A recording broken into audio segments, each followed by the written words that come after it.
1 കൊരിന്ത്യർ 15-ാം അധ്യായം അതിന്റെ 10-ാമത്തെ തിരുവചനം ആദ്യം വായിക്കുന്നു. അതിനുശേഷം 2 ശമൂവേൽ 9-ാം അധ്യായം അതിന്റെ 8-ാമത്തെ വാക്യം വായിക്കുന്നു. ഫസ്റ്റ് 1 കൊരിന്ത്യർ 15-ാം അധ്യായം അതിന്റെ 10-ാമത്തെ വാക്യം പുതിയ നിയമത്തിൽ വളരെ പ്രസിദ്ധമായ തിരുവചനം വായിക്കുന്നു. എല്ലാ പ്രിയപ്പെട്ടവരും ശ്രദ്ധിക്കുക. എങ്കിലും ഞാനാകുന്നത് ദൈവകൃപയാലാകുന്നു, ദൈവത്തിന്റെ കൃപയാൽ ആകുന്നു. എന്നോടുള്ള അവന്റെ കൃപ വ്യർത്ഥമായതുമില്ല. അവരെല്ലാവരെക്കാളും ഞാൻ അത്യന്തം അധ്വാനിച്ചിരിക്കുന്നു. എന്നാൽ ഞാനല്ല എന്നോട് കൂടെയുള്ള ദൈവകൃപയത്രേ. ഹല്ലേലൂയ. ഇവിടെ വായിച്ചത് ഇങ്ങനെയാണ്, എങ്കിലും ഞാനാകുന്നത് ദൈവകൃപയാൽ ആകുന്നു. എന്നോടുള്ള ദൈവത്തിന്റെ കൃപ വ്യർത്ഥമായില്ല, നിഷ്ഫലമായില്ല, വെയിനായി പോകത്തില്ല, ഒരിക്കലും നഷ്ടപ്പെട്ടു പോകത്തില്ല. അവരെക്കാൾ എല്ലാം ഞാൻ എല്ലാവരെക്കാൾ അത്യന്തം അധ്വാനിക്കുന്നു. എങ്കിലും എനിക്ക് പറയാനുള്ളത്, ഇതൊന്നും ഞാനല്ല, എൻ്റെ കൂടെയുള്ള ദൈവകൃപയാത്രേ. ഒരു മനുഷ്യൻ പറയുകയാണ്, ഞാനാകുന്നത് ദൈവത്തിന്റെ കൃപയാലാണ്. എന്നോടുള്ള ദൈവകൃപ ഒരിക്കലും പാഴായി പോകാനുള്ളതല്ല. അതുകൊണ്ട് ഞാൻ എല്ലാവരെക്കാളും ഭയങ്കരമായി അധ്വാനിക്കുന്നു. അതെനിക്ക് അഭിമാനത്തോടെ പറയാം. എങ്കിലും എൻ്റെ കഴിവല്ല, എന്നാൽ എൻ്റെ കൂടെയുള്ള ആ ദൈവത്തിന്റെ കൃപയാത്രേ. ഉറക്കെ പറ, ദൈവത്തിന്റെ കൃപ, the grace of God. ഇനി പഴയ നിയമത്തിന്റെ തിരുവചനം വായിക്കാം. 2 ശമൂവേൽ 9:8 വായിക്കുന്നു. ശ്രദ്ധിക്കുക. 2 ശമൂവേൽ chapter 9 verse 8. അവൻ നമസ്കരിച്ചുകൊണ്ട്, ഒരു മനുഷ്യൻ ഇവിടെ നമസ്കരിച്ചുകൊണ്ട്, വീണുകൊണ്ട്, കൈ കൂപ്പിക്കൊണ്ട്, ചത്ത നായെ പോലെ ഇരിക്കുന്ന അടിയനെ നീ കടാക്ഷിപ്പാൻ അടിയൻ എന്തുള്ളൂ എന്ന് പറഞ്ഞു. ഇവിടെ ഒരു മനുഷ്യൻ നമസ്കരിച്ചുകൊണ്ട്, എന്നിട്ട് താൻ തന്റെ സാക്ഷ്യം പോലെ പറയുകയാണ്, ചത്ത നായെ പോലെ ഇരിക്കുന്ന അടിയനെ നീ കടാക്ഷിപ്പാൻ അടിയൻ എന്തുള്ളൂ എന്ന് പറഞ്ഞു. ഹല്ലേലൂയ. ദൈവവചനം ഒന്ന് ശ്രദ്ധിക്കുമ്പോൾ, ക്രിസ്തീയ ജീവിതം പണിതിരിക്കുന്നത് അല്ലെങ്കിൽ പണിയപ്പെടുന്നത് നമ്മുടെ വിദ്യാഭ്യാസത്തെക്കാൾ അപ്പുറം, നമ്മുടെ കഴിവിനേക്കാൾ അപ്പുറം, നമ്മുടെ പ്രാപ്തിയേക്കാൾ അപ്പുറം, നമ്മുടെ ബലത്തെക്കാൾ അപ്പുറം ദൈവത്തിന്റെ കൃപയാലാണ്. ദൈവത്തിന്റെ കൃപയാലാണ്. ഇത് മാത്രമല്ല, ഇതൊക്കെ ഉണ്ട്, ഇതൊക്കെ വേണം, പക്ഷെ അതിനേക്കാൾ അപ്പുറത്ത് പൗലോസ് പറഞ്ഞു, ഞാൻ അധ്വാനിക്കുന്നുണ്ട്, പക്ഷെ അതൊന്നും എൻ്റെ അല്ല, എന്നോടുള്ള ദൈവത്തിന്റെ കൃപയാണ്. അപ്പോസ്തലനായ പൗലോസാണ് 1 കൊരിന്ത്യർ 15 നമ്മൾ പറയുന്നത്. ആ വ്യക്തി തന്റെ ജീവിതം എന്ന് പറയുന്നത് ദൈവകൃപയുടെ ഏറ്റവും വലിയ മകുടമായ എക്സാമ്പിൾ ആണ് പൗലോസിന്റെ ജീവിതം. കാരണം അതുപോലെ തന്റെ ജീവിതം മാറി മറിഞ്ഞത് നമുക്ക് കാണാൻ പറ്റും. അപ്പൊ എന്താണ് ദൈവത്തിന്റെ കൃപ എന്ന് ഒറ്റ വാക്കിൽ പറഞ്ഞാൽ, അളവ് കൂടാതെ ദൈവത്താൽ പകരപ്പെടുന്നത്, അൺമെരിറ്റഡ് ഫേവർ. അളവ് ചോദിക്കാതെ, ഒന്ന് കണ്ടീഷൻ വെക്കാതെ ദൈവത്തിൽ ഒഴുകുന്നതാണ് ദൈവത്തിന്റെ കൃപ. അതിനൊരു കണ്ടീഷൻ ഇല്ല. അതിന്റെ ഗ്രീക്ക് പദം ചാരിയസ് എന്ന് പറയും. ആ പദത്തിന്റെ അർത്ഥം favour, kindness, good will, gift freely given. Gift തരിക, ഫ്രീ ആയിട്ട് ഒരു ഗിഫ്റ്റ് കൊടുക്കുന്ന പോലെ, അങ്ങ് പ്രസാദം തോന്നി കൊടുക്കുന്ന പോലെ ദൈവത്താൽ പകരുന്നതാണ് ദൈവത്തിന്റെ കൃപ. അത് അധ്വാനിച്ച് നേടുന്നതല്ല, ദൈവം ഫ്രീ ആയിട്ട് തരുന്നതാണ്. അതാണ് ദൈവത്തിന്റെ കൃപ. നമ്മൾ വായിച്ച വചനത്തിലേക്ക് വരാൻ പോവാ. ദൈവത്തിന്റെ കൃപ ഒരു വ്യക്തിയുടെ ജീവിതത്തിൽ വെളിപ്പെട്ടാൽ അവന്റെ ഐഡന്റിറ്റി, അവന്റെ വ്യക്തിത്വം, അവനെ വരെ മാറ്റിക്കളയും. നമ്മൾ വായിച്ച 1 കൊരിന്ത്യർ 15-ാം അധ്യായത്തിലേക്ക് എടുക്കുമ്പോൾ പൗലോസിന്റെ ജീവിതം നമുക്ക് കാണാൻ പറ്റും. അതിന്റെ 9 നമ്മൾ 10 വായിച്ചേ. 9 വായിച്ചേ. 9 വായിച്ചേ. ഞാൻ അപ്പോസ്തലന്മാരിൽ ഏറ്റവും ചെറിയവനല്ലോ. അപ്പോസ്തലന്മാർ മറ്റുള്ളവരോട്ട് നോക്കുമ്പോൾ ഞാൻ ഏറ്റവും ചെറിയവനല്ലോ. ദൈവസഭയെ ഉപദ്രവിച്ചതിനാൽ അപ്പോസ്തലൻ എന്ന പേരിനെ യോഗ്യനല്ല. ഞാൻ ആരാന്നറിയാമോ? ഞാൻ ആദ്യമേ ഇതിന്റെ അകത്ത് നന്നായിട്ട് നിന്ന വ്യക്തിയല്ല. ദൈവസഭയെ ഉപദ്രവിച്ചതിനാൽ അപ്പോസ്തലൻ എന്ന പേരിന് പോലും ഞാൻ യോഗ്യനല്ല. എന്താ പൗലോസിന്റെ ജീവിതം? ദൈവനാമത്തെ മുടിക്കാൻ നടന്ന വ്യക്തി, വിശ്വാസികളെ ജയിലിലാക്കാൻ മുൻപന്തി നിന്ന വ്യക്തി, സഭയെ പ്രതികൂലത്തിലാക്കാൻ സഭയ്ക്കെതിരെ നിന്ന വ്യക്തി, സുവിശേഷത്തിനെ എതിർത്ത് നിന്ന വ്യക്തി. ആ വ്യക്തിയാണ് അതാ നേരത്തെ പറഞ്ഞത്, ഞാൻ സഭയെ ഉപദ്രവിച്ചവൻ.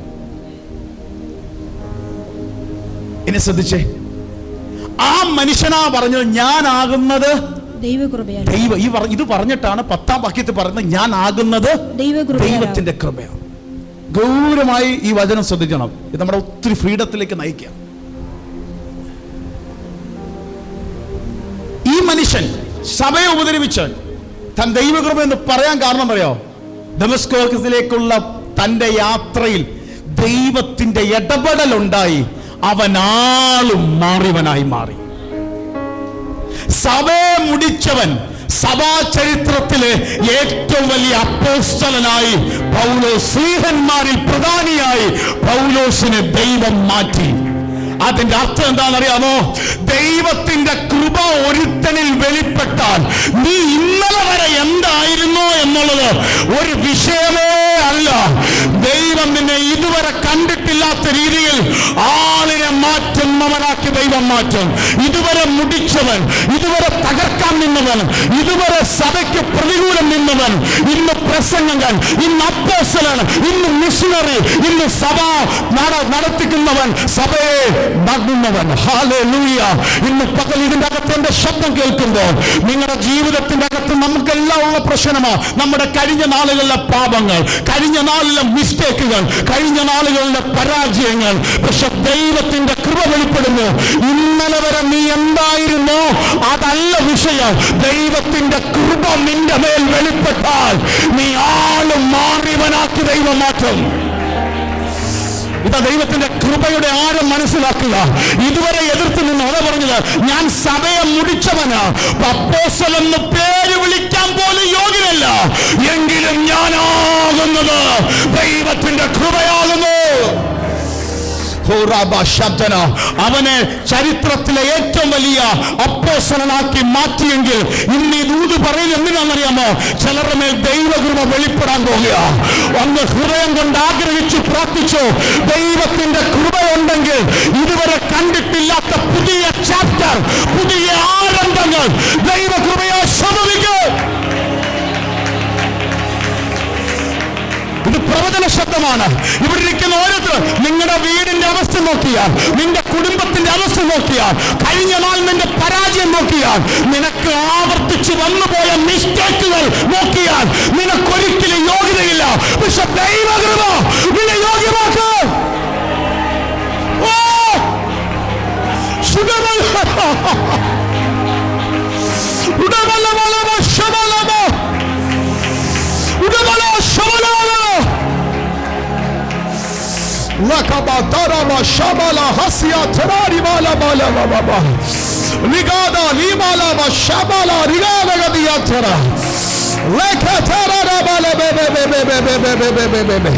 ഇന്ന് പകൽ ആരോടൊക്കെ ദൈവം പറയുന്നു, നീ പഴയ നോക്കി ചിന്തിക്കല്ലേ, നിന്റെ പഴയ പരാജയം നോക്കല്ലേ, പഴയ പാപത്തെ വീണു നീ നോക്കല്ലേ. കൃപ വന്നാൽ, കൃപ ഉദിച്ചോ,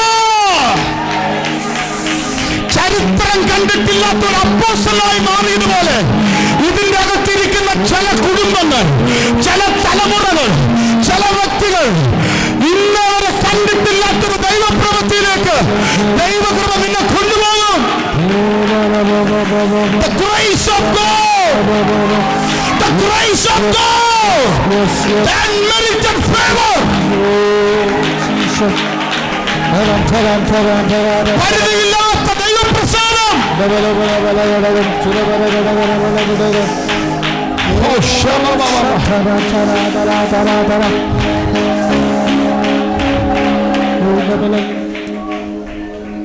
ചരിത്രത്തിലെ ഏറ്റവും വലിയ ഡെലിവറർ, വിടുതൽ യേശു കഴിഞ്ഞാൽ അങ്ങനെ നേതാവിനെ കണ്ടിട്ടില്ല. 1 കോടിയെ ഭരിക്കാൻ എന്ത് പാടാന്നറിയോ? പോട്ടെ, 1000 ഭരിക്കാൻ എന്ത് പാടാന്നറിയാമോ? ആ കാലത്ത് ഒരുത്തൻ ജനലക്ഷങ്ങളെ 10-25 ലക്ഷത്തിനും പുറത്ത് വമ്പൻ കൂട്ടത്തെ ഒരു രാജ്യത്ത് നിന്നും ഒരു കടല് കടത്തി മറ്റൊരു വാഗ്ദത്ത നാട്ടിലേക്ക് കൊണ്ടുപോകാൻ ദൈവം ഉപയോഗിച്ച മനുഷ്യന്റെ പേരാണ് മോസസ്, മോശ. നമ്മൾ ചിന്തിക്കും ഭയങ്കര യോഗ്യത. ഒരു യോഗ്യതയില്ല. അവന്റെ യോഗ്യത കേട്ടാൽ നമ്മൾ തന്നെ ഞെട്ടും. അവന് പറ്റി കഴിഞ്ഞ നാളുകളിൽ അബദ്ധം. സ്വന്തം കൂട്ടു സഹോദരങ്ങളെ രക്ഷിക്കാൻ നിന്ന ഒരുത്തിനെ അടിച്ചു കൊല്ലേണ്ടി വന്നു. കൊലപാതകിയായ മോശ അബദ്ധം പറ്റിപ്പോയതാ. പക്ഷെ കൃപ വെളിപ്പെട്ടപ്പോ ജനലക്ഷങ്ങളെ വിടുവിച്ച് പുറത്തു കൊണ്ടുവരാൻ ദൈവം അവനെ ഉപയോഗിച്ചു. ഈ കഴിഞ്ഞ മണിക്കൂറുകൾ മുതൽ എൻ്റെ ഉള്ളിൽ ഇങ്ങനെ വെള്ളം തിളച്ചു മറിയുന്ന ഒരു വാക്ക് പറയുകയാണ്. കഴിഞ്ഞ നാളിൽ നിനക്ക് എന്തോ അബദ്ധങ്ങൾ പറ്റിപ്പോയി, പക്ഷെ സാരമില്ല, മിസ്റ്റേക്കുകൾ സാരമില്ല. ദൈവകൃപ നിന്റെ ജീവിതത്തിൽ വെളിപ്പെടാൻ.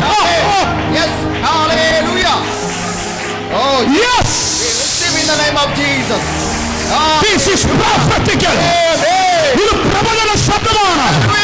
കഴിഞ്ഞ നാളിൽ പറ്റിപ്പോയ മിസ്റ്റേക്കുകളെ ദൈവത്തിന്റെ കൃപ വെളിപ്പെടുന്നു.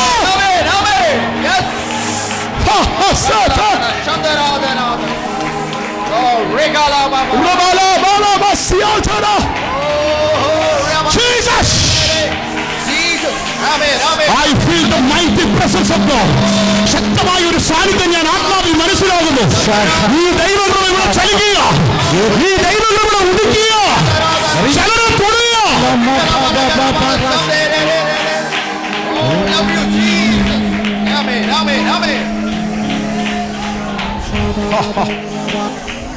അടുത്തത് പത്രോസ്, പീറ്റർ. യേശു പറഞ്ഞ നീ തള്ളി പറയുന്നു. യേശുവിനോട് ഞാൻ തള്ളി പറയത്തില്ല. ആവർത്തിച്ച് യേശുവിനെ തള്ളി പറഞ്ഞവൻ. എനിക്ക് അവനെ അറിയത്തില്ല. പുതിയ നിയമത്തിന്റെ ചരിത്രം പരിശോധിക്കുമ്പോൾ, പോട്ടെ, പെന്തക്കോസിന്റെ ചരിത്രം പരിശോധിക്കുമ്പോൾ, അവൻ പെന്തക്കോസ് നാളിൽ തുറന്ന ഒറ്റ കീലാണ് 3000 രക്ഷിക്കപ്പെട്ടത്. യേശുവിനെ തള്ളിപ്പറഞ്ഞവൻ 3000 യേശുവിലേക്ക് കൊണ്ടുവന്ന് ഒരു സഭയുടെ ഉദ്ഘാടനം ചെയ്യിപ്പിക്കത്തക്കവണ്ണം പത്രോസിനെ മാറ്റിയെടുത്തതാണ് ദൈവത്തിന്റെ കൃപ.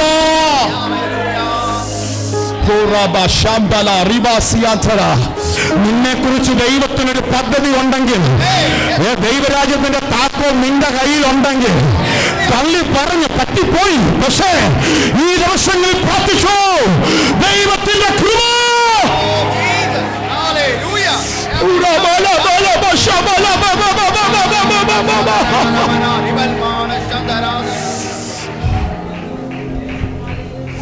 നീ സഹോദരിമാരെ കേട്ടോ, മേരി മഗ്ദലിൻ, മഗ്ദലക്കാരത്തി മറിയ, അവൾ ആയുസ്സിൽ ഒരു വിടുതൽ അനുഭവിച്ചില്ല അവളുടെ ജീവിതകാലത്ത് മുന്നിൽ. ബൈബിള് പറയുന്നു യേശു അവളെ വിടുവിച്ചപ്പോ 7 ഭൂതങ്ങൾ അവളിൽ നിന്ന് 7 ഭൂതം ബാധിച്ചത്. നിങ്ങൾ ആലോചിച്ച് നോക്കും. ഒരു പൈശാചിക പോരാട്ടത്തിന്റെ എന്തേലിന്റെ ഒരു അറ്റത്തൂടെ പോയാൽ മതി. ഇപ്പോൾ ചിന്തയും പിശാചും എന്തെങ്കിലും കൊണ്ട് ഇട്ടാൽ തന്നെ നമ്മുടെ ജീവിതം തകർന്നു പോകും. അപ്പരായി 10 വന്ന് കുടിയിരുന്ന് വാസം ചെയ്ത് ജീവിതം നശിപ്പിക്കാൻ ശ്രമിച്ചത്. പക്ഷെ ബൈബിള് പറയുന്നു 7 ഭൂതങ്ങൾ പുറത്തായ മഗ്ദലക്കാരത്തി മറിയ യേശുവിന്റെ ഏറ്റവും അടുത്ത ആളായി മാറി. യേശു ഉയർത്തെഴുന്നേറ്റ പുനരുത്ഥാനത്തിന്റെ ആ വാർത്ത കേൾക്കാൻ ആരെയാ കണ്ടത്? മഗ്ദലക്കാരത്തി മറിയ. ഹല്ലേലൂയ. ചരിത്രം പഠിക്കുമ്പോ ഇവളി ഭൂതം പുറത്തായതിനു ശേഷം യേശുവിന്റെ ജീവിതയാത്രയില് ഫിനാൻഷ്യലി സപ്പോർട്ട് ചെയ്തിട്ടുണ്ട്. ഹല്ലേലൂയ. യേശു ശിഷ്യന്മാരൊക്കെ കൂടെ പോകുമ്പോൾ അവരുടെ അന്നത്തെ ചെലവ് ആ കാര്യങ്ങളൊക്കെ ഇവള് അങ്ങനത്തെ ഒരു കുടുംബത്തിൽ നിന്നായതുകൊണ്ട് അവരുടെ നന്മയും കൂടി ഇട്ടാണ് യേശുവിൻ്റെ ശിഷ്യന്മാരുടെ യാത്രകളെ നമ്മുടെ ഭാഷയിൽ പറഞ്ഞ സ്പോൺസർ ചെയ്ത് ഓഫറിംഗ് കൊടുത്ത് അവരെ കൈത്താങ്ങിയത്. പിശാച് ബാധിച്ച് എന്നും നീ കെട്ടപ്പെടുമെന്ന് ചിന്തിച്ചാൽ ദൈവകൃപ വെളിപ്പെട്ടാൽ നീ കണ്ടിട്ടില്ലാത്ത ദൈവപ്രവൃത്തി വെളിപ്പെടും. Yes yes yes yes yes. പുതുനിയമത്തിന്റെ ഏറ്റവും വലിയ വാർത്തയാണ് യേശു ഉയർത്തുന്നത്. അത് കേൾക്കാൻ ഭാഗ്യം കിട്ടിയതാണ് മഗ്ദലക്കാരത്തി മറിയ.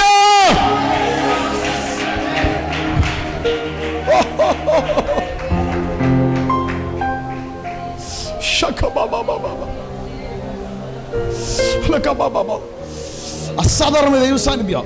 ഇത് നിങ്ങൾ ഒപ്പിയെടുത്തോ? ഇന്ന് ഇത് ഓരോ വാക്കും ദൂത് പ്രബലന തീ പോലെ വന്ന് വീഴുക.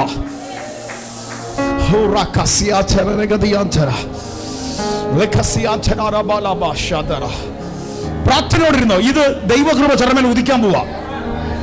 നിന്റെ കഴിവിനപ്പുറത്ത് നിന്നെ മാറ്റുന്ന ദൈവകൃപ.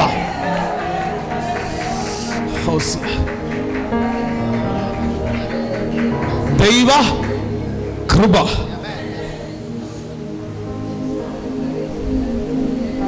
ഈ കഴിഞ്ഞ രാത്രിയില്ല ഞാൻ ഒന്നുകൂടെ വായിച്ച് ഞാൻ അങ്ങ് ആത്മാവിൽ രാത്രി കിടക്കുന്നതിന് മുമ്പ് അങ്ങ് ആത്മാവിലാവുമ്പോൾ അനുഭവം ഉണ്ടായി.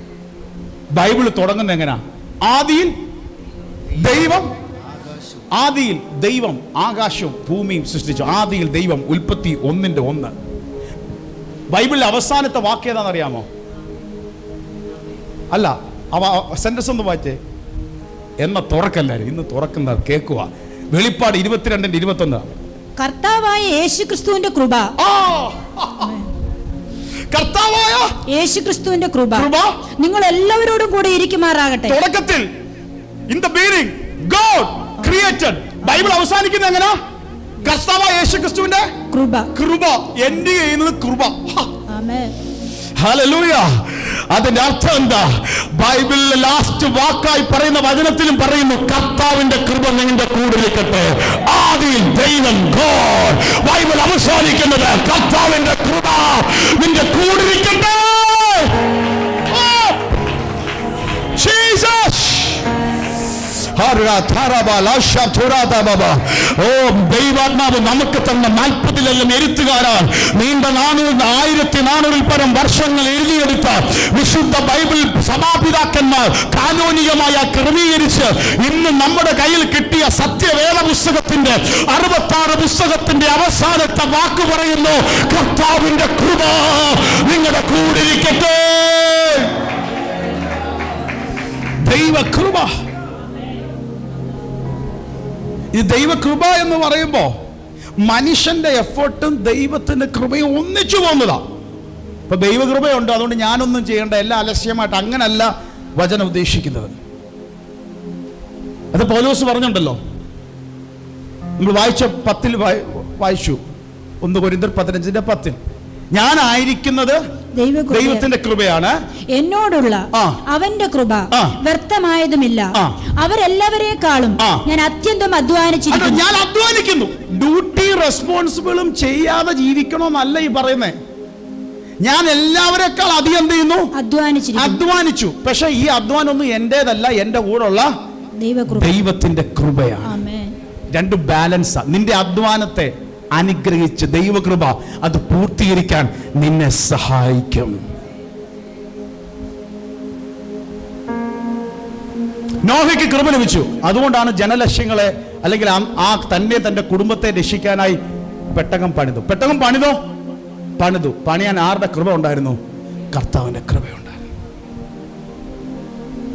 മോശ ജനത്തെ നയിച്ചു. പക്ഷെ ആരുടെ കൃപയുണ്ടായിരുന്നു? കർത്താവിന്റെ കൃപയുണ്ടായിരുന്നു. അതാണ് ദൈവത്തിന്റെ കൃപ. ദൈവത്തിന്റെ കൃപ. ദൈവത്തിന്റെ കൃപ നമ്മുടെ വർക്കിനെ, നമ്മുടെ അധ്വാനങ്ങളെ അനുഗ്രഹിച്ച് ദൈവം പദ്ധതിയിലേക്ക് എത്തിക്കുന്ന ദൈവത്തിന്റെ കൃപ. ഹല്ലേലൂയ. ഇനി ദൈവകൃപയുടെ ഏറ്റവും അടുത്തൊരു പ്രത്യേകത, അതിങ്ങനെ നിലനിന്ന് നിൽക്കുന്നത്. ഒരിക്കലല്ല, ഏത് സാഹചര്യത്തിൽ, ഏത് ബലഹീനതയിലും. 2 കൊരിന്ത്യർ 12:9 എടുത്ത് വിശുദ്ധ ബൈബിളിലെ പ്രധാനപ്പെട്ട ഒരു വചനം 2 കൊരിന്ത്യർ 12:9. അവൻ എന്നോട് എന്റെ കൃപ നിനക്ക് മതി, എന്റെ ശക്തി ബലഹീനതയിൽ തികഞ്ഞു വരുന്നു എന്ന് പറഞ്ഞു. അപ്പൊ എന്റെ കൃപ നിനക്ക് മതി. തന്റെ ജീവിതത്തിൽ പൗലോസിന് ചില ബലഹീനത ഉണ്ട്. ഒരവസ്ഥ മാറാൻ പല പ്രാവശ്യം കർത്താവോട് പ്രാർത്ഥിച്ചു. കർത്താവ് പറയാം അത് മാറ്റുന്നതിനേക്കാൾ അപ്പുറം എന്റെ കൃപ നിനക്ക് മതി. നിനക്ക്. അതിന്റെ അർത്ഥം എന്താ? നീ പ്രാർത്ഥിച്ച വിഷയം ഇന്ന് നടന്നില്ലെങ്കിലും കൃപ കിട്ടിയാൽ നിനക്ക് അതിന്റെ മേൽ ജയമുണ്ട്. കൃപ കിട്ടിയാൽ ജയമുണ്ട്. ഒരു പ്രശ്നമുണ്ട്, അതിന്റെ ബുദ്ധിമുട്ടുണ്ട്. പക്ഷെ കൃപ കിട്ടിയാൽ ആ പ്രശ്നം ഉണ്ടോന്ന് പോലും നിനക്ക് തോന്നാത്ത രീതിയിൽ നിന്നെ മറച്ചു നിർത്തുന്ന ദൈവത്തിന്റെ കൃപ. അപ്പൊ കൃപ ഒരിക്കലല്ല, അനുദിനം ജീവിതത്തിന്റെ അകത്ത് അനുഭവിക്കാൻ പറ്റും. പൗലോസിന്റെ ജീവിതം പരിശോധിക്കുമ്പോൾ ഒറ്റപ്പെടലുണ്ടായി, വേദനയുണ്ടായി, പ്രതികൂലങ്ങളുണ്ടായി, പ്രതിസന്ധികളുണ്ടായി. എങ്കിലും തന്നെ പിടിച്ചു നിർത്തിയത് ദൈവത്തിന്റെ കൃപയാണ്. അപ്പൊ ദൈവത്തിന്റെ കൃപ നിലനിന്ന് നമ്മെ ബലപ്പെടുത്തുന്നു. ഇനി ഒന്ന് ശ്രദ്ധിച്ചേ, നമ്മൾ വായിച്ച അടുത്തൊരു വചനത്തിലേക്ക് വരാൻ പോവുക. ഒരു എക്സാമ്പിൾ, അതിന് മാത്രമേ സമയമുള്ളൂ. ദൈവത്തിൻ്റെ കൃപ ആഴത്തിൽ അനുഭവിച്ച ഒരു മനുഷ്യന്റെ കഥ നമ്മളൊന്ന് ശ്രദ്ധിക്കാൻ പോവുക. 2 ശമൂവേൽ 9:8. 2 ശമൂവേൽ 9:8. അവൻ നമസ്കരിച്ചുകൊണ്ട് ചത്ത നായെ പോലെ ഇരിക്കുന്ന അടിയനെ നീ കടാക്ഷിപ്പാൻ അടിയൻ എന്തുള്ളൂ എന്ന് പറഞ്ഞു. ആമേൻ. ഒരിക്കൽ ഒന്ന് നിർത്തി ഒന്ന് വായിച്ചു. അവൻ നമസ്കരിച്ചുകൊണ്ട് ചത്ത നായെ പോലെ ഇരിക്കുന്ന അടിയനെ നീ കടാക്ഷിപ്പാൻ അടിയൻ എന്തുള്ളൂ എന്ന് പറഞ്ഞു. 2 ശമൂവേലിന്റെ പുസ്തകം 9-ാം അധ്യായം ഏറ്റവും മനോഹരമായ ഒരു പിക്ചറാണ്. എന്താണെന്നറിയാമോ? പഴയ നിയമത്തിന്റെ ദൈവകൃപയുടെ വിടുതലിന്റെ ഏറ്റവും മനോഹരമായ പിക്ചറാണ് ഈ പറയുന്ന അധ്യായം. ഇതിന്റെ പശ്ചാത്തലം ഒന്ന് മനസ്സിലാക്കണമെങ്കിൽ ഒന്നോട്ടൊന്ന് വായിച്ച് ഇനിയുള്ള വാക്കുകളെല്ലാം എല്ലാവരും ഒന്ന് ശ്രദ്ധിക്കണം. അനന്തരം ദാവീദ് ഞാൻ യോനാഥാന്റെ നിമിത്തം ദയ കാണിക്കേണ്ടതിന് ശൗലിന്റെ കുടുംബത്തിൽ ആരെങ്കിലും ശേഷിപ്പിച്ചിരിക്കുന്നോ എന്ന് അന്വേഷിച്ചു. ദാവീദ് പറയാണ്, ഞാൻ യോനാഥാൻ നിമിത്തം ദയ കാണിക്കേണ്ടതിന് ശൗലിന്റെ കുടുംബത്തിൽ, ശൗൽ എന്ന മനുഷ്യന്റെ കുടുംബത്തിൽ ആരെങ്കിലും ശേഷിപ്പിച്ചിരിക്കുന്നോ എന്ന് അന്വേഷിച്ചു. അപ്പൊ ദാവീദ് ഈ സമയത്ത് രാജാവായി. ഞാൻ അതിലേക്ക് വരാം. രാജാവായി വിടുതൽ കിട്ടി സ്വസ്ഥതയോടെ വാണരുളുമ്പോൾ താൻ ചോദിക്കുകയാണ്, എനിക്ക് ആരോട് ദയ കാണിക്കണം? യോനാഥാന്റെ കുടുംബത്തോട് ദയ കാണിക്കും. യോനാഥാൻ നിമിത്തം ഒരു ദയ കാണിക്കും. ആ ശൗലിന്റെ കുടുംബത്തിൽ ആരെങ്കിലും ഇനി ജീവനോടെ ഇരിക്കുന്നോ എന്ന് അന്വേഷിച്ചു. രാജാവ് ആയതിനു ശേഷം അന്വേഷിച്ചു. ഇനി അടുത്തത്, എന്നാൽ ശൗലിന്റെ ഗ്രഹത്തിൽ സീബ എന്നു പേരുള്ള ഒരു ഭൃത്യനുണ്ടായിരുന്നു. ഒരു സെർവന്റ് ഉണ്ടായിരുന്നു. ശൗലിന്റെ ഗ്രഹത്തിലെ സെർവന്റായ സീബ എന്ന് പറയുന്ന ഒരു ഭൃത്യനുണ്ടായിരുന്നു. അവനെ ദാവീദിന്റെ അടുക്കൽ വിളിച്ചു വരുത്തി. ദാവീദ് രാജാവ് തന്റെ അടുത്തേക്കല്ല, തന്റെ കൊട്ടാരത്തിലേക്ക് സീബയെ വിളിച്ചു വരുത്തി. രാജാവ് അവനോട് നീ സീബയോ എന്ന് ചോദിച്ചു. അടിയനെന്ന് അവൻ പറഞ്ഞു. വന്നവൻ നീ തന്നെയാണോ? നീ ആ ശൗലിന്റെ ഗ്രഹത്തിലെ ഭൃത്യനായ സെർവന്റായ സീബ തന്നെയാണോ? യെസ്, അടിയൻ തന്നെയാണ് എന്ന് രാജാവിനോട് ഉറപ്പിച്ചു. ഞാൻ ദൈവത്തിന് ദയ കാണിക്കേണ്ടതിന് ശൗലിന്റെ കുടുംബത്തിൽ ആരെങ്കിലും ഉണ്ടോ എന്ന് രാജാവ് ചോദിച്ചതിന് ഞാൻ ദൈവത്തിന്റെ കുടുംബത്തിൽ ഞാൻ ദൈവത്തിന്റെ ദയ കാണിക്കേണ്ടതിന്, the kindness of God, that is the grace of God. ദൈവത്തിന്റെ ദയ, കൃപ എനിക്കൊന്ന് കാണിക്കേണ്ടതിന് ശൗലിന്റെ കുടുംബത്തിൽ, സീബായെ നീ അവിടുത്തെ സെർവന്റ് ആയിരുന്നല്ലോ, ഭൃത്യനായിരുന്നല്ലോ, ആരെങ്കിലും ഉണ്ടായിരുന്നു?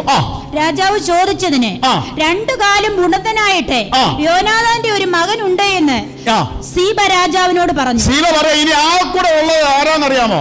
2 കാലം ഒരുത്തനുണ്ട്, പക്ഷെ അവനൊരു പ്രശ്നമുണ്ട്. എന്തുണ്ട്? 2 കാലം മുടന്തനായ യോനാഥാന്റെ ഒരു മകനുണ്ട്. ആ കുടുംബത്തിൽ ഇനി ആര് ശേഷിക്കുന്നു? രണ്ടു കാലും മുടന്തനായ യോനാഥാന്റെ ഒരു മകൻ ശേഷിക്കുന്നു എന്ന് സീബ രാജാവിനോട് പറഞ്ഞു. അവൻ എവിടെയെന്ന് രാജാവ് ചോദിച്ചു. അവനെവിടാ? കേട്ടപ്പോ ഭയങ്കര സന്തോഷമായി. അവനെവിടാ? ലോദേബാരിൽ അമ്മിയേലിന്റെ മകനായ മാഖീരിന്റെ വീട്ടിൽ അവനുണ്ട് എന്ന് അറിയിച്ചു. സീബ രാജാവിനോട് പറഞ്ഞു. അപ്പോൾ ദാവീദ് രാജാവ് ആളയച്ച്, ആ സമയം തന്നെ ദാവീദ് രാജാവ് ആളയച്ച് ലോദേബാരിൽ അമ്മിയേലിന്റെ മകനായ മാഖീരിന്റെ വീട്ടിൽ നിന്നും അവനെ വരുത്തി. ആ മനുഷ്യനെ, യോനാഥാന്റെ മകനായ രണ്ടു കാലം മുടന്തനായ ആ മനുഷ്യനെ എന്ത് ചെയ്തു? വീട്ടിൽ വരുത്തി. ശൗലിന്റെ മകനായ യോനാഥാന്റെ മകൻ മെഫീബോശെത്ത്, അവന്റെ പേരാണ് മെഫീബോശെത്ത്. ഈ രണ്ടു കാലം മുടന്തിയവന്റെ പേരാണ്. ആരാണ് അപ്പം? ശൗലിന്റെ മകനാരാ? യോനാഥാന്റെ മകനാണ് മെഫീബോശെത്ത്. മെഫീബോശെത്ത് ആരുടെ അടുക്കൽ വന്നു? ദാവീദിന്റെ അടുക്കൽ വന്നു. സീബാൾ വിട്ടതിന്റെ പരിണിത ഫലമായി ദാവീദിന്റെ അടുക്കൽ വന്നു. അവനും സാഷ്ടാംഗം വീണ് നമസ്കരിച്ചു. ദാവീദ് മെഫീബോശെത്ത് എന്ന് വിളിച്ചതിന് അടിയൻ എന്ന് അവൻ പറഞ്ഞു. രാജാവ് ഇങ്ങനെ സ്നേഹത്തോടെ വിളിച്ചു, മെഫീബോശെത്തേ. അവനെന്തോ പറഞ്ഞു? അടിയൻ ഇതാ എന്ന് പറഞ്ഞു. ഇതിന്റെ ചരിത്രം എന്താണെന്നറിയാം? 2 ശമൂവേലിന്റെ പുസ്തകം 5 തൊട്ട് വായിക്കുമ്പോൾ ദാവീദ് ഇസ്രായേലിന്റെ രാജാവായി. അവന് 30 വയസ്സ്. ശ്രദ്ധിക്കണം, ദാവീദിന് 30 വയസ്സായപ്പോൾ രാജഭരണം അവനാൽ ആരംഭിച്ചു. ഇതിന്റെ ചരിത്രം കിടക്കുന്നത് 1 ശമൂവേലില്ല. നമുക്കറിയാം, 1 ശമൂവേൽ ദാവീദ് ഫെലിസ്ത്യനായ മല്ലനായ ഗോലിയാത്തിനെ വീഴ്ത്തി. ശൗലിനും ശൗലിന്റെ കൂട്ടർക്കും പറ്റാതിരുന്നപ്പോൾ, ഈവൻ ദാവീദിന്റെ സഹോദരന്മാർക്ക് പോലും യുദ്ധം ജയിക്കാതിരുന്നപ്പോൾ, ദാവീദ് ഒറ്റ കല്ലുകൊണ്ട് മല്ലനായ ഗോലിയാത്തിനെ എന്ത് ചെയ്തു? വീഴ്ത്തി കഴിഞ്ഞപ്പോ ദാവീദിന്റെ അടുത്തേക്ക്, അതിന്റെ 1 ശമൂവേൽ 18 പോയി, ശൗലിന്റെ മകനായ, അന്നത്തെ രാജാവ് ശൗലിന്റെ മകനായ യോനാഥാൻ വന്നു. അവര് തമ്മിൽ ഭയങ്കര സ്നേഹിതനായി. യോനാഥാനുമായിട്ട് എന്തുവായി? ഭയങ്കര സ്നേഹമായി. അവൻ അധികാരവും കാര്യങ്ങളൊക്കെ കൊടുത്തു. ഇവൻ ചെയ്യുന്ന എല്ലാം സാധിക്കുന്നു, ദാവീദ് ചെയ്യുന്ന സാധിക്കുന്നു. ശൗലിന് അത്ര പിടുത്തമില്ല. കാരണം പറയുമ്പോ ആൾക്കാര് രാജാവിന് വരെ ആരെ വാഴ്ത്തി തുടങ്ങി? ശൗൽ 1000 കൊന്നു, ദാവീദോ 10,000 കൊന്നു എന്ന് പറയുമ്പോ ബൈബിൾ അങ്ങനെ തന്നെ കിടപ്പുണ്ട്. 1 ശമൂവേൽ 18 ശൗലിന് കണ്ണുകടി തുടങ്ങി. ശൗലിന് എന്ത് ചെയ്തു? കണ്ണുകടി. പക്ഷെ കണ്ണുകടി തുടങ്ങുമ്പോഴും നടക്കുമ്പോഴും ഈ ശൗലിന്റെ മകനായ യോനാഥാൻ ആരോട് സ്നേഹമാ? അവര് ഭയങ്കര റിയൽ ഫ്രണ്ട്സാ. അത് പഠിക്കേണ്ട ഒരു സ്റ്റോറിയാ. റിയൽ ഫ്രണ്ട്സാ, നല്ല സ്നേഹിതരാ. ഇടയ്ക്ക് ദാവീദിനെ കൊല്ലാൻ ശൗല് പ്ലാൻ ചെയ്തപ്പോഴും അപ്പന്റെ അടുത്ത് പറഞ്ഞ ആ പ്ലാനെ മാറ്റിക്കാൻ യോനാഥാൻ കൂടെ നിന്നു. അപ്പൊ അത്രയ്ക്കും പ്ലാൻ ഉണ്ടെങ്കിലും ദാവീദിന്റെ അടുത്ത് പോയി പറയും. സ്വന്തം അപ്പൻ ഇന്നാളെ കൊല്ലാൻ പ്ലാൻ ചെയ്യുമ്പോഴും ഈ യോനാഥാൻ ചെന്ന് ദാവീദിനോട് പറയും, നിന്നെ കൊല്ലാൻ എൻ്റെ അപ്പൻ പ്ലാൻ ചെയ്യുന്നുണ്ട്, ശ്രദ്ധിക്കുക, ഓടുക, എന്താ പറയേണ്ടതെന്ന് വെച്ചാൽ പറയും. അപ്പൊ അങ്ങനെ കാലം പൊയ്ക്കൊണ്ടിരുന്നു. ഇനി നമ്മൾ ശ്രദ്ധിക്കുമ്പോ 1 ശമൂവേൽ 20 എടുത്തേ. എന്നാൽ ഫെലിസ്ത്യനുമായ യുദ്ധത്തിന്റെ ഒക്കെ അവസാന സമയങ്ങളിൽ യോനാഥാൻ ദാവീദുമായിട്ടൊരു സന്തോഷത്തിന്റെ സഖ്യത പങ്കിടുന്നത് നമുക്ക് കാണാൻ സാധിക്കും. അതിന്റെ 15 തൊട്ട് 17 എന്ന് വായിച്ചേ. 1 ശമൂവേൽ 20 15 തൊട്ട് 14 തൊട്ട് വായിച്ചു. ഞാൻ ഇനി ജീവനോടിരിക്കുകയാകുന്നു എങ്കിൽ ഞാൻ മരിക്കാതെ വണ്ണം യഹോവയുടെ ദയ നീ കാണിക്കേണ്ടതിന് എന്നോട് മാത്രമല്ല എന്റെ ഗ്രഹത്തോടും നിന്റെ ദയ ഒരിക്കലും അറ്റുപോകരുത്. അപ്പൊ പറയാണ് യോനാഥാൻ പറയണത്, ദാവീദേ, എന്തൊക്കെ സംഭവിച്ചാലും എന്നോട് എന്റെ ഗ്രഹത്തോടും നിന്റെ ദയ അറ്റുപോകരുത്. യഹോവ ദാവീദിന്റെ ശത്രുക്കളെ ഒട്ടൊഴിയാതെ ഭൂതലത്തിൽ നിന്നും ഛേദിച്ചു കളയും കാലത്തെ അറ്റുപോകരുത്. നീ എല്ലാത്തിലും നിന്ന് ശത്രുവെല്ലാം തോറ്റ് ദാവീദേ, നീ വലിയ ഉന്നതനാവുമ്പോഴും നിന്റെ ദയ എന്ത് ചെയ്യരുത്? എന്റെ കുടുംബത്തോട് അറ്റുപോകരുത്. ഇങ്ങനെ യോനാഥാൻ ദാവീദിന്റെ ഗ്രഹത്തോട് സഖ്യത ചെയ്തു. ഇതാണ് സംഭവം. ദാവീദിന്റെ ഗ്രഹത്തോട് സഖ്യത ചെയ്തു. യോനാഥാന് കാര്യം മനസ്സിലായി, ഞാനും തീരും, എന്റെ അപ്പനും തീരും, എന്റെ അപ്പന്റെ ഈ സ്വഭാവം കാരണം എല്ലാം നശിക്കും. പക്ഷെ ദാവീദിന് ദൈവം വലിയ ജയം കൊടുക്കും. കാരണം ദാവീദിന്റെ മേലുള്ള അഭിഷേകത്തെയും ദാവീദിന്റെ മേലുള്ള ദൈവവിളിയെയും യോനാഥാന് നന്നായി അറിയായിരുന്നു. അതുകൊണ്ട് അവർ നല്ല റിയൽ ഫ്രണ്ട്സ് ആയിരുന്നു, നല്ല സ്നേഹിതനായിരുന്നു. പക്ഷെ ഒരു കാര്യം പറഞ്ഞു, ഞങ്ങളെല്ലാം തകർന്നു പോയാലോ നീ ഉന്നത സ്ഥാനം കിട്ടുമ്പോ ഒരു കാര്യം ചെയ്യണം, ദയവിട്ട് മാറരുത്. ഹല്ലേലൂയ. ഇനി താഴോട്ട് വായിച്ചു. അങ്ങനെ 16-17. ദാവീദിന്റെ ശത്രുക്കളുടെ യഹോവ ചോദിച്ചുകൊള്ളും, യോനാഥാൻ സ്വന്തം പ്രാണനെ പോലെ ദാവീദിനെ സ്നേഹിക്കിയാൽ തന്നോടുള്ള സ്നേഹത്തെ ചൊല്ലി അവനെ കൊണ്ട് പിന്നെയും സത്യം ചെയ്യിച്ചു. ദാവീദേ, നമ്മൾ പ്രാണ സ്നേഹിതരാ, നീ ഒരിക്കലും എന്ത് ചെയ്യരുത്, കൈവിടരുത്. ഇത് പറഞ്ഞ് ഇതിന്റെ അവസാന സമയം ശ്രദ്ധിച്ചേ. അതിന്റെ 20-41-42 നിങ്ങൾ വചനമൊക്കെ ശ്രദ്ധിക്കും. എപ്പോഴും നമ്മൾ ശ്രദ്ധിക്കാത്തൊരു തിരുവചനം. ബാല്യക്കാരൻ പോയ ഉടനെ ദാവീദ് തെക്കേ വശത്തു നിന്നും എഴുന്നേറ്റ് വന്ന് 3 പ്രാവശ്യം സാഷ്ടാംഗം വീണ് നമസ്കരിച്ചു. അവർ തമ്മിൽ ചുംബനം ചെയ്തു കരഞ്ഞു. ദാവീദോ ഉച്ചത്തിൽ കരഞ്ഞുപോയി. രണ്ടുപേര് പിരിയുന്നതിന് മുമ്പേ ചുംബിച്ച് ഉച്ചത്തിൽ കരയുന്നെങ്കിൽ അതിന്റെ അർത്ഥം എന്താ? നിങ്ങളൊന്ന് പറഞ്ഞേ, അതിന്റെ അർത്ഥം എന്തുവാ? അത്ര സ്നേഹമായിരുന്നു. യോനാഥാന്റെ അപ്പൻ, സ്വന്തം അപ്പൻ ശൗല് ദാവീദിനെ കൊല്ലാൻ നടക്കുക. പക്ഷെ അപ്പനും യോനാഥാൻ ആരുമായിട്ട് ബന്ധുവാ? ആ സ്നേഹബന്ധം. അവർ പിരിയുമ്പോൾ ചുംബിച്ച് ദാവീദ് ഉൾപ്പെടെ എന്ത് ചെയ്തു? ഉച്ചത്തിൽ കരഞ്ഞുപോയി. അങ്ങനാണ് അവരെന്ത് ചെയ്തത് സംഭവം.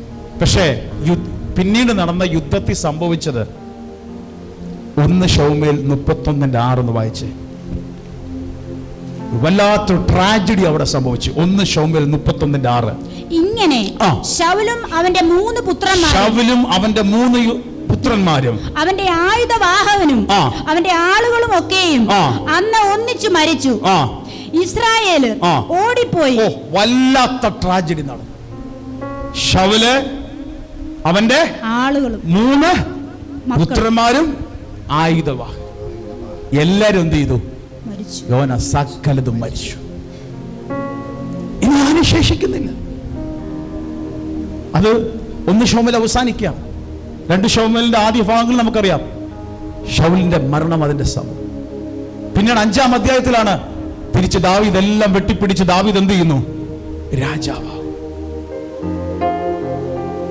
രാജാവായപ്പോഴാണ് എല്ലാം സെറ്റായപ്പോ ദാവീദ് ഒരു കാര്യം മറന്നില്ല, ആ പറഞ്ഞ സഖ്യത മറന്നില്ല. അതാ 9:1 തൊട്ട് വായിച്ചത്. ഞാൻ ദൈവത്തിന്റെ ദയ കാണിക്കേണ്ടതിന് യോനാഥാന്റെ കുടുംബത്തിലെ ആരെങ്കിലും ശേഷിക്കുന്നു. ഞാനൊരു കാര്യം പറയാം, എത്ര നാള് പോയാലും ദൈവം മറക്കത്തില്ല. ദൈവത്തിന്റെ കൃപ നിശ്ചയമായി വെളിപ്പെടും. ഇപ്പൊ ഈ അവസ്ഥ എന്താണെന്നറിയാമോ? സീബ എന്താ പറഞ്ഞേ? ശൗലിന്റെ ഗ്രഹത്തിലെ ഫിത്തിന് എന്താ പറഞ്ഞേ? ആ ശൗലിന്റെ ഗ്രഹത്തിൽ ഇനി ആരെങ്കിലും ഉണ്ടോ എന്ന് ചോദിച്ചപ്പോ ആരുണ്ടെന്നാ പറഞ്ഞേ? ഒരുത്തനുണ്ട്, അവന് 2 കാലും. ഈ 2 കാലും മുടന്താൻ എന്ത് പറ്റിയെന്നറിയാമോ? ഇങ്ങനെ കാലിന് മുടന്ത് പറ്റിയത് എന്തിനാണെന്നറിയാമോ? അത് മനസ്സിലാക്കണമെങ്കിൽ 2 ശമൂവേൽ 4:4 വായിച്ചേ. 2 ശമൂവേൽ 4. ഈ യുദ്ധത്തില് ശൗലും അവന്റെ അപ്പനും യോനാഥാനും എല്ലാം മരിച്ചെന്ന് കേട്ടപ്പോൾ 2 ശമൂവേൽ 4:4 അതെല്ലാവരും ഒന്ന് ശ്രദ്ധിച്ചേ. ശൗലിന്റെ മകനായ യോനാഥാന് 2 കാലം മുടന്തനായിട്ട് ഒരു മകൻ ഉണ്ടായിരുന്നു. യോനാഥാന് 2 കാലം മുടന്തനായ ഒരു മനുഷ്യനുണ്ടായിരുന്നു, ഒരു മകൻ ഉണ്ടായിരുന്നു. ഇസ്രായേലിൽ നിന്നും ശൗലിന്റെയും യോനാഥാന്റെയും വർത്തമാനം എത്തിയ സമയം അപ്പം യുദ്ധഭൂമിയിൽ നിന്ന് ആരുടെ വാർത്ത കേട്ടു? ശൗലിന്റെയും ശൗലിന്റെ 3 മക്കളും ബാക്കി ആയുധവാഹകരെല്ലാം മരിച്ചു എന്ന് വീണ വാർത്ത ഇസ്രായേലിൽ നിന്ന് കേട്ടപ്പോൾ വർത്തമാനം എത്തിയ സമയം അവന് 5 വയസ്സായിരുന്നു. ഈ സമയത്ത് എത്ര വയസ്സായിരുന്നു? അവന് 5 വയസ്സ്. അപ്പൊ ഇവന്റെ 5-ാമത്തെ വയസ്സിൽ ഇവന്റെ അപ്പനും വല്യപ്പനും മരിച്ചു. നിങ്ങൾ ആലോചിച്ചു നോക്കേ, എത്രാമത്തെ വയസ്സിലാ? 5-ാമത്തെ വയസ്സ്. ആലോചിച്ചു ഒരു വ്യക്തി ജീവിതത്തിന്റെ ട്രാജഡി ശ്രദ്ധിച്ച്.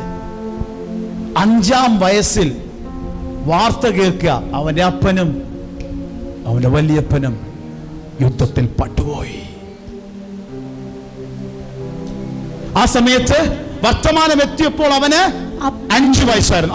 അപ്പോൾ അവന്റെ ധാത്രി അവനെ എടുത്തുകൊണ്ട് ഓടി. നേഴ്സ്,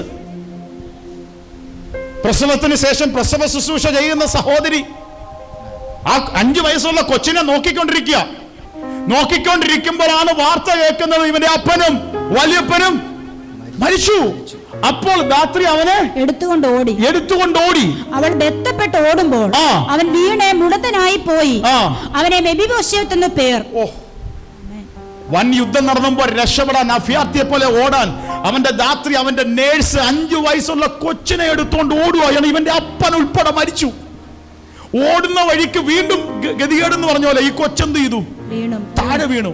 അന്ന് പറ്റിയതാ ഈ 2 കാലും മുടമ്പി. അവന്റെ പേരത്രേ മെഫീബോശെത്ത്. ഇപ്പൊ നിങ്ങൾക്ക് മനസ്സിലായോ മെഫീബോശെത്തിന്റെ അവസ്ഥ? ദാവീദ് ചോദിച്ചു രാജാവായി, ഇനി ശ്രദ്ധിച്ചേ, യോനാഥാന്റെ കുടുംബത്തിൽ ഇനി ആരെങ്കിലും ഉണ്ടോ ശൗലിന്റെ ഗൃഹത്തിൽ? സീബ പറഞ്ഞു, ഒരുത്തനുണ്ട്, 2 കാലം മുടന്തിയ യോനാഥാന്റെ മകൻ മെഫീബോശെത്ത്. അവനെ വിളിക്ക്, അവനെ ഇങ്ങ് കൊണ്ടുവാ. ഇപ്പൊ ആലോചിച്ച് നോക്ക് ഈ മനുഷ്യന്റെ അവസ്ഥ. 5-ാം വയസ്സിൽ അപ്പം നഷ്ടപ്പെട്ടു, എടുത്തുകൊണ്ട് ഓടിയ ഓട്ടത്തിൽ കാല് മുടമ്പനായി. ഇത്ര പെയിൻഫുൾ, ഇത്ര വേദന, ജീവിതത്തിൽ ഇത്രത്തോളം നഷ്ടം എല്ലാം സംഭവിച്ച ഒരു മനുഷ്യനായി നിൽക്കുന്നതാണ് മെഫീബോശെത്ത്. ഇനി ശ്രദ്ധിച്ചേ, ഇനി നമ്മൾ വായിച്ച 2 ശമൂവേൽ 9:6 തൊട്ട് വായിക്കുന്നു. ഈ ദൂതൻ എല്ലാവരും ശ്രദ്ധിക്കുക. ശൗലിന്റെ മകനായ യോനാഥാന്റെ മകൻ മെഫീബോശെത്ത് ദാവീദിന്റെ അടുക്കൽ വന്ന് സാഷ്ടാംഗം വീണ് നമസ്കരിച്ചു. ദാവീദെ മെഫീബോശെത്ത് എന്നെ വിളിച്ചതിന് അടിയൻ എന്നെ അവൻ പറഞ്ഞു. ദാവീദ് അവനോട് ഭയപ്പെടേണ്ട, നിന്റെ അപ്പനായ യോനാഥാന്റെ നിമിത്തം ഞാൻ നിന്നോട് ദയ കാണിച്ചു. നിന്റെ അപ്പനായ ശൗലിന്റെ നിരമൊക്കെയും നിനക്ക് മടക്കി തരുന്നു. നീയോ നിത്യം എന്റെ മേശയിൽ നിന്ന് ഭക്ഷണം കഴിച്ചു കൊള്ളണമെന്ന് പറഞ്ഞു. അവരോട് പറയണ വാക്ക് ശ്രദ്ധിച്ച്, ഇനി നീ ഭയപ്പെടേണ്ട. ഇത്രയും നാളും ഭയത്തി ജീവിച്ച്, ആരുമില്ലാത്തവനായി ജീവിച്ച്, ജീവിതത്തിലെല്ലാം നഷ്ടപ്പെട്ട് 5-ാം വയസ്സിന് മുമ്പോൾ എല്ലാ ഓർമ്മകളും വേദനയിൽ കൂടെ കടന്നു പോകുന്ന ഒരു മനുഷ്യന് ഇത് നമ്മളോട് ദൈവകൃപ എന്താന്ന് മനസ്സിലാക്കുക. എനിക്ക് ദൈവത്തിന്റെ ദയ കാണിക്കണമെന്ന് ദാവീദ് പറഞ്ഞത്. ഇങ്ങനെ ഇരുന്നവരോട് ദാവീദ് പറയാ, നീ ഭയപ്പെടേണ്ട, നിന്റെ അപ്പനായ യോനാഥാൻ നിമിത്തം ഒരു ദയ കാണിക്കാൻ പോവുക. അവരുമായിട്ട് എനിക്കൊരു സ്നേഹബന്ധമുണ്ട്. നിന്റെ വല്യപ്പൻ തകർക്കാൻ നിൽക്കുമ്പോഴും അവൻ എന്നെ രക്ഷിക്കാൻ പലപ്പോഴും ശ്രമിച്ചിട്ടുണ്ട്. എന്നിട്ട് പറയാണ്, നിന്റെ അപ്പന്റെ ശൗലിന്റെ നിലമൊക്കെയും ഞാൻ നിനക്ക് മടക്കി തരുന്നു. 5-ാമത്തെ വയസ്സിൽ നിന്നെ നോക്കിയ നേഴ്സ് കിട്ടിയതും എടുത്തുകൊണ്ട് നിന്നെ എടുത്തുകൊണ്ട് ഓടിയതാ. പക്ഷെ നഷ്ടപ്പെട്ടത് മുഴുവൻ നിനക്ക് ഞാൻ മടക്കി തരുന്നു. അതാണ് ദൈവകൃപ. നിലമൊക്കെ നിനക്ക് മടക്കി തരും. അടുത്തതും നീയും നിത്യം എന്റെ മേശയിൽ ഭക്ഷണം കഴിച്ചുകൊള്ളുമെന്ന് പറഞ്ഞു. ഇനി നീ ഫുഡടി എവിടാന്നറിയ? റോയൽ, നീ രാജകൊട്ടാരത്തിൽ നിന്ന് കഴിച്ചോ, അല്ലെങ്കിൽ രാജകൊട്ടാരത്തിന്റെ ഫുഡ് കഴിച്ചോ? ഇതുവരെ ആർക്കും വേണ്ടാതെ തള്ളപ്പെട്ട് ഒന്നുമില്ലാത്ത അവസ്ഥയിൽ ഇരിക്കുന്നതോട് പറയാ, നഷ്ടപ്പെട്ട നിലങ്ങളെ ഞാൻ തിരിച്ചു തരാം. നീ ഇവിടെ നിന്ന് ആഹാരം കഴിച്ചോ. എന്നിട്ടാണ് അടുത്ത വാക്ക്. ഇത് പറഞ്ഞപ്പോഴാണ് യോനാഥാൻ പറഞ്ഞ മെഫീബോശെത്ത് പറഞ്ഞ വാക്കാണ് നമ്മൾ വായിച്ചത്. 8. അവൻ നമസ്കരിച്ചുകൊണ്ട് ചത്ത നായെ പോലിരിക്കുന്ന അടിയനെ നീ കടാക്ഷിപ്പാൻ അടിയൻ എന്തുള്ളൂ എന്ന് പറഞ്ഞു. മെഫീബോശെത്തിന്റെ അവസ്ഥ എന്താ? വെറും ചത്ത നായ. അന്നത്തെ കാലത്ത് ചത്ത നായ എന്ന് പറഞ്ഞാൽ ഉദ്ദേശിക്കുന്നത് എന്താണെന്നറിയാമോ? ഒരു വിലയുമില്ലാത്ത മനുഷ്യനെ പറയുന്ന, നമ്മുടെ പഴഞ്ചൊല്ല് പറയുന്ന പോലെ അതിന് താരമ്യം പറയുന്ന ചത്ത നായ.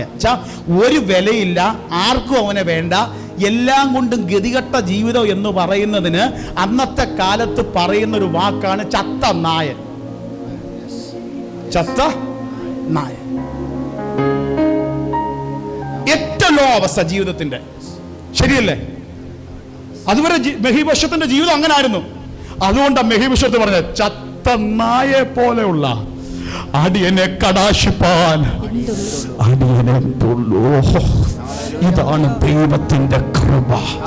ആ നിമിഷം വരെ വേദനയിൽ, ആ നിമിഷം വരെ ഒറ്റപ്പെടലിൽ, ആ നിമിഷം വരെ ആരും പരിഗണിക്കാത്ത, ആർക്കും വേണ്ടാത്ത ചത്തമായ പോലെ ജീവിതം നയിച്ചൊരു മനുഷ്യൻ ഇപ്പൊ പറയാ, നിനക്ക് നിലമായി, നീ കൊട്ടാരത്തിൽ നിന്ന് കഴിച്ചോ. അടുത്തത് അപ്പോൾ രാജാവ് ശൗലിന്റെ വൃദ്ധനായ സീബയെ വിളിപ്പിച്ച് അവനോട് കൽപ്പിച്ചത്, ശൗലിന് അവന്റെ സകല ഗൃഹത്തിനും ഉള്ളതൊക്കെയും ഞാൻ നിന്റെ യജമാനന്റെ മകന് കൊടുത്തിരിക്കുന്നു. അന്ന് എന്തൊക്കെ ഉണ്ടായിരുന്നു അതെല്ലാം ആർക്ക് ഞാൻ കൊടുക്കുന്നു? യജമാനന്റെ മകൻ. നിന്റെ ഈ മെഹിബോശത്തിന് ഞാൻ കൊടുക്കുന്നു. അടുത്തത്, നീയും നിന്റെ പുത്രന്മാരും വേലക്കാരും നിന്റെ യജമാനന്റെ മകനും ഭക്ഷിപ്പാൻ ആഹാരം ഉണ്ടാകേണ്ടതിന് അവന് വേണ്ടി ആ നിലം കൃഷി ചെയ്ത് അനുഭവം എടുക്കണം. നിന്റെ യജമാനന്റെ മകനായ മെഫീബോശത്തെ നിത്യം എന്റെ മേശയിൽ നിന്ന് ഭക്ഷണം കഴിച്ചുകൊള്ളും. മെഫീബോശത്ത് എവിടുന്ന് കഴിക്കും? എന്റെ മേശയെന്ന് കഴിക്കും. അടുത്തത്, എന്നാൽ സീബയ്ക്ക് 15 പുത്രന്മാരും 20 വേലക്കാരും ഉണ്ടായിരുന്നു. രാജാവായ യജമാൻ അടിയനോട് കൽപ്പിക്കുന്നതൊക്കെയും അടിയൻ ചെയ്യുമെന്ന് സീബ രാജാവിനോട് പറഞ്ഞു. മെഫീബോശത്തെ രാജകുമാരന്മാരിൽ ഒരുത്തൻ എന്ന പോലെ, രാജകുമാരനിൽ ഒരുത്തൻ എന്ന പോലെ ദാവീദിന്റെ മേശയെങ്കിൽ ഭക്ഷണം കഴിച്ചു പോന്നു. ഒരു ചത്ത നായെ പോലെ ജീവിച്ച മനുഷ്യൻ, ഒരു രാജകുമാരനെ പോലെ മേശയിൽ നിന്നും ഭക്ഷണം കഴിക്കുന്നു. ഇതാണ് ദൈവത്തിന്റെ കൃപ. നിങ്ങൾക്ക് പറഞ്ഞ മനസ്സിലായോ? ഈ ദൂത് എന്തിനാണെന്നറിയാമോ? ഇത് ചിലതിന്റെ ജീവിതത്തിൽ വെളിപ്പെടാൻ പോവാ. മെഹിബോശത്തിന്റെ ദൈവം ഇന്നും ജീവിക്കുന്നു. ആ ദൈവകൃപ ചില ജീവിതത്തിന്റെ അകത്ത് വെളിപ്പെടാൻ പോവുക. ഒന്നുമില്ലാത്ത അവസ്ഥയിലിരിക്കുന്നവനെ ആ മേശയിൽ നിന്ന് ഭക്ഷണം കഴിച്ചു പോകുന്നു. അടുത്തത്, മെഫീബോശത്തിന് ഒരു ചെറിയ മകൻ ഉണ്ടായിരുന്നു. അവനെ മീഖ എന്ന് പേർ. സീബയുടെ വീട്ടിലുള്ളവരൊക്കെയും മെഫീബോശത്തിന് ഭൃത്യന്മാരായി തീർന്നു. ഇങ്ങനെ മെഫീബോശത്തെ യെരൂശലേമിൽ തന്നെ വസിച്ചു. രാജാവിന്റെ മേശയെങ്കിൽ ഭക്ഷണം കഴിച്ചു പോന്നു. അവന് കാലം രണ്ടും മുടന്തായിരുന്നു. ഹല്ലേലൂയ. അപ്പം സീബയുടെ വീട്ടിലുള്ളവരെല്ലാം മെഫീബോശത്തിന്റെ ഭൃത്യന്മാരായി തീർന്നു. നിങ്ങളൊന്ന് റെസ്പോണ്ട് ചെയ്ത് വചനത്തെ ശ്രദ്ധിച്ചതേക്ക്. ഹല്ലേലൂയ. അതുവരെ ആരും പരിഗണിക്കാത്ത ചത്തമായ പോലുള്ള ജീവിതമുള്ളവൻ ഇന്ന് അവന്റെ കാര്യം നോക്കാൻ ഭൃത്യന്മാര് കൂടെ നിൽക്കുന്നു. അതാണ് ദൈവത്തിന്റെ കൃപ. ദിനം തോറും രാജാവിന്റെ കൊട്ടാരത്തിൽ നിന്ന് ആഹാരം കഴിച്ചിരിക്കുന്നു. അതുകൊണ്ട് ഇന്ന് എന്റെ ശബ്ദം കേൾക്കുന്ന പ്രിയപ്പെട്ടവരെ, പ്രതീക്ഷിക്കാത്തൊരു വിടുതൽ. ഒരിക്കലും മെഫീബോശത്ത് തന്റെ ജീവിതത്തിൽ ഇങ്ങനൊന്നും പ്രതീക്ഷിച്ചില്ല. 5-ാമത്തെ വയസ്സ് തൊട്ട് കണ്ട കണ്ണുനീരാണ്. പക്ഷെ ഒരു കാര്യം പറയാം, ദൈവകൃപ ഉണ്ടെങ്കിൽ എത്ര വർഷത്തെ പഴക്കം ചെന്നാലും ഒരു കൊട്ടാരം നിനക്കൊരുക്കി വെച്ചിട്ടുണ്ട്. എവിടെ നിന്ന് നീ ഇറങ്ങി ഓടേണ്ടി വന്നോ അവിടേക്ക് അതിലും മനോഹരമായി നിന്നെ കൊണ്ടെത്തിക്കാൻ നിന്റെ ദൈവം വിശ്വസ്തനാണ്. ചത്തമായ പോലെ ഒരുത്തരും പരിഗണിക്കാതെ കിടന്ന ജീവിതമാണ്. പക്ഷെ അവനെ നോക്കാൻ ഭൃത്യന്മാരായി എന്റെ ദൈവം അവനെ വാഴിച്ചെങ്കിൽ ഇന്ന് പകൽ ദൈവാത്മാവ് ചിലതിനോട് പറയുന്നു, ഒരു മെഫീബോശത്തിനെ മാനിച്ച ദൈവത്തിന്റെ കൃപ. പൗലോസ് പറയുന്നു, ഞാനാകുന്നത് എന്റെ ദൈവത്തിന്റെ കൃപയാണ്, എന്റെ ദൈവത്തിന്റെ കൃപയാണ്. ഇന്ന് പകൽ ചിലതിന്റെ ജീവിതത്തിന്റെ അകത്ത് ദൈവത്തിന്റെ കൃപ വെളിപ്പെടുകയാണ്.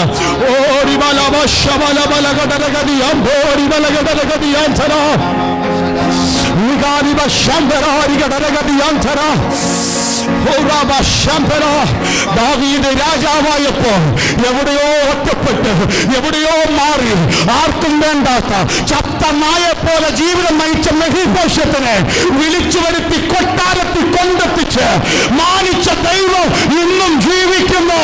ചിലതിന്റെ ജീവിതത്തിൽ ഇതുപോലെ ദൈവകൃപയാൽ മാറി മറിയുന്നു. നിന്റെ വീട്ടിൽ പരിഗണയില്ലായിരിക്കാം, നിന്റെ ബന്ധുക്കളിൽ നിനക്ക് വിലയില്ലായിരിക്കാം, സ്വന്തം വീട്ടിൽ വിലയില്ലായിരിക്കാം. പക്ഷെ നിന്നെ മാനിക്കുന്ന ദൈവപ്രവൃത്തി, ദൈവത്തിന്റെ കൃപ.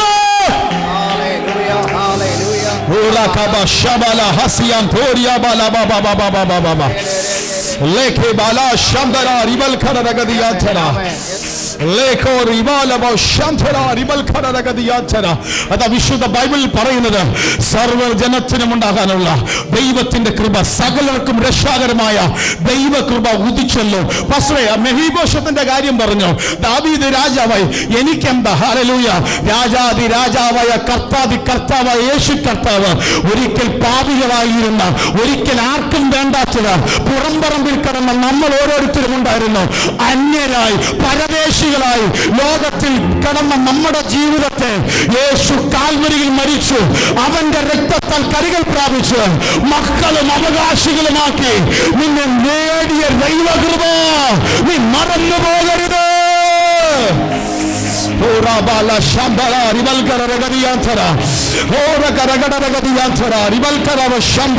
കരുണാസമ്പന്നനായ ദൈവമോ, നമ്മെ സ്നേഹിച്ച നിമിത്തം അതിക്രമങ്ങളാൽ മരിച്ചവരായ നമ്മെ ക്രിസ്തുവിനോട് ജീവിപ്പിക്കുന്നു. കൃപയാലത്രേ നിങ്ങൾ രക്ഷിക്കപ്പെട്ടത്. രക്ഷിക്കപ്പെട്ടിട്ടുണ്ടെങ്കിൽ, യേശുവിനെ സ്വീകരിച്ചിട്ടുണ്ടെങ്കിൽ ഈ കൃപ നിന്റെ മേലുണ്ട്. ഈ കൃപ നിന്റെ മേലുണ്ട്. അത് വൃഥാവല്ല. ഇനി നീ അന്യനല്ല, നീ പരദേശിയല്ല, ദൈവത്തിന്റെ കുടുംബക്കാരോ. കൃപയിറങ്ങുന്നു, ദൈവകൃപയിറങ്ങുന്നു, ദൈവകൃപയിറങ്ങുന്നു. യേശുവിനെ സ്വീകരിച്ചോ, നിനക്ക് ദൈവകൃപ കിട്ടും. യേശുവിൽ വിശ്വസിച്ചോ, യേശുവിനെ സ്വീകരിച്ചോ, ചത്തമായ പോലുള്ള നിന്റെ ജീവിതം മെഫീബോശത്തിനെ മാനിച്ച ദൈവം ചിലതിനെ മാനിക്കും.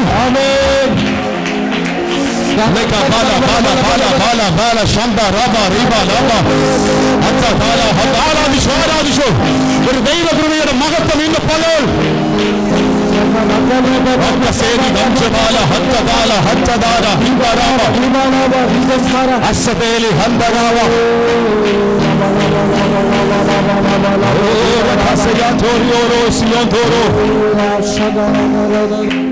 അതുകൊണ്ട് പൗലോസ് പറയുന്നത്, ഈ കൃപ വ്യക്തമാക്കരുത്.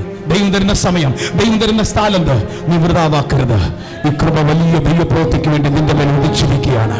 ഇന്നിപ്പോൾ ഞാൻ വിശ്വസിക്കുന്നു, മെഫീബോശത്തിനെ മാനിച്ച ദൈവം, ചത്തനായ പോലെ കടന്ന ജീവിതമുള്ളവനെ പൊക്കിയെടുത്ത് കൊട്ടാരത്തിൽ കൊണ്ടെത്തിച്ചതുപോലെ ഇതിന്റെ അകത്ത് കുറെ നാളായി കിടക്കുന്ന ചേരനെ, the grace of God, ദൈവത്തിന്റെ കൃപ, നീ ഒരിക്കലും പ്രതീക്ഷിക്കാത്ത ചില മണ്ഡലങ്ങളിൽ നിന്ന് ഈ കൃപ വെളിപ്പെടാൻ പോവുകയാണ്.